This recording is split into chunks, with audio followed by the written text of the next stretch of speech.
নমস্কার, welcome to যোগ সাধনা মুক্তি চ্যানেল। কপিল মুনির মন্দির। কপিল মুনি কে ছিলেন? কপিল মুনি হলেন একজন বৈদিক ঋষি, যিনি ছিলেন সাংখ্য দর্শনের প্রবর্তক।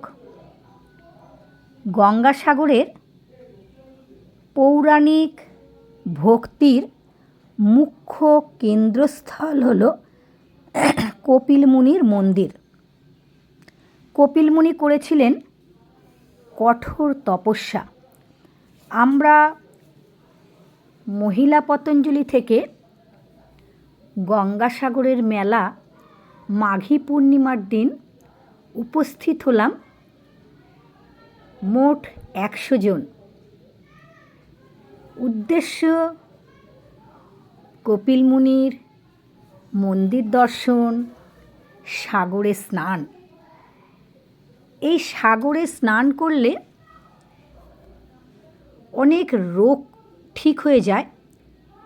যারা বহুদিন ধরে অসুস্থ হয়েছেন, বিছানায় শয্যাশায়ী আছেন, তারা যদি এসে সাগরে স্নান করতে পারেন এবং কপিল মুনিকে দর্শন করতে পারেন, তাহলে আপনার জীবন ধন্য হয়ে যাবে। আপনার সমস্ত রোগ, শোক, তাপ, দুঃখ, দুর্দশা সমস্ত কেটে যাবে এবং আপনি সুস্থ থাকবেন। আপনার মেয়ের বিয়ে হচ্ছে না, ছেলের বিয়ে হচ্ছে না, স্বামী অসুস্থ আছে, আসুন না কপিল মুনির কাছে মেনে যান, সাগরে স্নান করে যাবেন, দেখবেন আপনার সমস্ত আশা পূর্ণ হয়ে যাবে। আমরা কপিল মুনির মন্দির দর্শন করলাম, সাগরে স্নান করলাম। আমরা যোগ পরিবার থেকে গেছি, যোগের অনুষ্ঠান তো থাকবেই। আমরা যেখানেই যাই যোগের অনুষ্ঠান আমরা সেখানে করি, যেহেতু আমরা যোগ পরিবার থেকে আমরা যাই। তা সাগরের মেলায়, মাঘী পূর্ণিমার এই মেলায় আমরা যোগ পরিবার থেকে, পতঞ্জলি পরিবার থেকে আমরা গেছি 100 জন। এখানে আমরা যোগের অনুষ্ঠান হলো সাগরের পূর্ণ তিথি এবং লগ্নে সানলাইটের সাথে সাগরেই আমাদের যোগের অনুষ্ঠান হলো। অনুষ্ঠানের পর খাওয়া দাওয়া, গল্প, মজা, আনন্দ, ঘোরাফেরা সবই হলো। ফেরার সময় হয়ে এসেছে।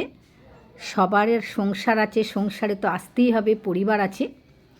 তা আমাদের ফিরব, রেডি হচ্ছি, তৈরি হচ্ছি। এমন সময় দিদি এলেন, আমাদের শিবুদা এলেন, আমাদেরকে বোঝালেন যে আমরা আবার কোন রাস্তা দিয়ে যাব। আমরা কি যে রাস্তা দিয়ে এসেছি সেই রাস্তা দিয়ে? এই আলোচনা হলো আমাদের সাথে। আমরা যে রাস্তা এসেছি সেই রাস্তা দিয়ে আমরা আবার ফিরব। দেখুন, ভেসেলের জন্যে সবাই অপেক্ষা করছে। খুব ভিড় এখানে, কিন্তু ভিড়ের মধ্যেও আনন্দ আছে।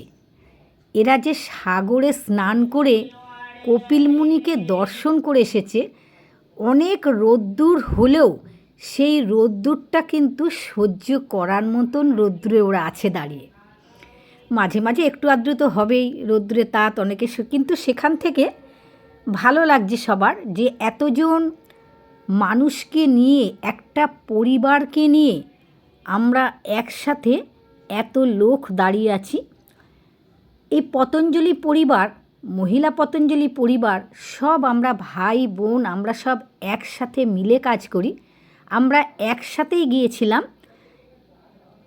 কপিল মুনি মন্দির দর্শন, কপিল মুনিকে দর্শন, সাগরে স্নান করতে। এখন আমরা ভেসেলে উঠব। দেখুন পরিস্থিতিটা, শুধু দেখুন, ভেসেলে দাঁড়িয়ে আছে, ভিড়ের মধ্যে কেউ পাখা মাথায় দিচ্ছে, কেউ টুপি মাথায় দিচ্ছে। আমরা ধীরে ধীরে ভেসেলে উঠলাম। আমরা এখন যাচ্ছি কাকদ্বীপের উদ্দেশ্যে। এই ভেসেল থেকে নেবে আমরা অটোয় করে কাকদ্বীপ স্টেশনে পৌঁছব। কাকদ্বীপ থেকে সাউথের ট্রেন ধরব মাঝেরহাট লোকাল।